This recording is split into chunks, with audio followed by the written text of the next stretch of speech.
আসমানের উপরে জমিনের নিচে যা কিছু আছে, মাঝখানে যা কিছু আছে, সকল কিছুর জন্যই জান্নাত জাহান্নাম থেকে শুরু করে একেবারে পৃথিবী সৃষ্টির শুরু থেকে কিয়ামত পর্যন্ত শুধু নয়, আখিরাত দিবসের মধ্যে যা কিছু হবে সকল কিছুর জন্য আমি আল্লাহ তাআলা আপনাকে রহমত স্বরূপ প্রেরণ করেছি। বলেন সুবহানাল্লাহ। সুবহানাল্লাহ, সুবহানাল্লাহ। আমাদেরকে ডাক দিয়ে বলে, উম্মত রে,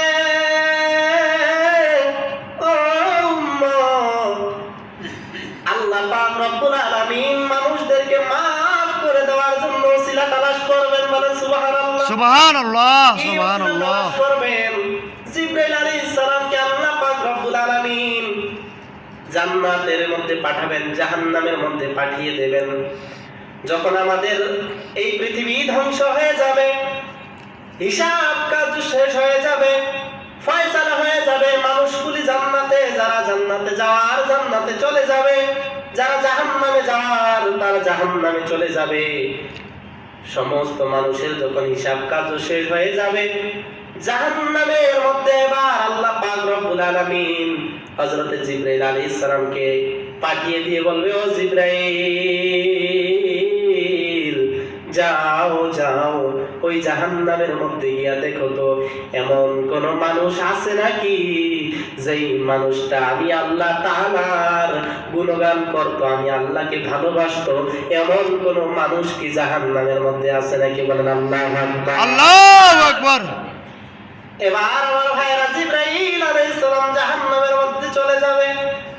গোটা জাহান্নাম খুঁজে খুঁজে শেষ করে দেবে, কিন্তু একজন মানুষও পাওয়া যাবে না যেই মানুষটা আল্লাহ পাক রব্বুল আলামিনের ইবাদত বন্দেগী করত কিন্তু জাহান্নামের মধ্যে গেছে। সুবহানাল্লাহ বলেন। সুবহানাল্লাহ। একজনও খুঁজে পাওয়া যাবে না। আল্লাহ পাক রব্বুল আলামিনের কাছে জিবরাইল আলাইহিস সালাম ডাক দিয়ে বলবে, আল্লাহ,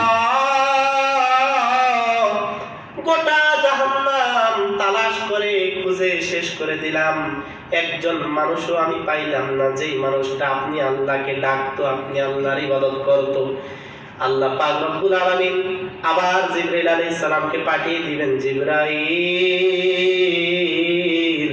ও জিবরাইল, যাও যাও এবার এমন একজনকে খুঁজে বাইর করো যেই মানুষটা কি কখনো আমি আল্লাহ তাআলাকে একবার আল্লাহ বলে ডাকছে নাকি? বলেন সুবহানাল্লাহ। সুবহানাল্লাহ। জাহান্নাম তালাশ করে শেষ করে দিবেন, এইবার তাও খুঁজে পাবে না। আবার আল্লাহ পাক রব্বুল আলামিনের কাছে যাবেন, আল্লাহ রাব্বুল আলামিন আবার জিবরাইল আলাইহিস সালামকে জাহান্নামের মধ্যে পাঠিয়ে দিবেন, বলবেন যাও আরেকবার তালাশ করো যেই মানুষটাকে জীবনে কোনো একবার কারোর মাধ্যমে আমি আল্লাহ তাআলাকে ডাকতো নাকি? বলেন সুবহানাল্লাহ।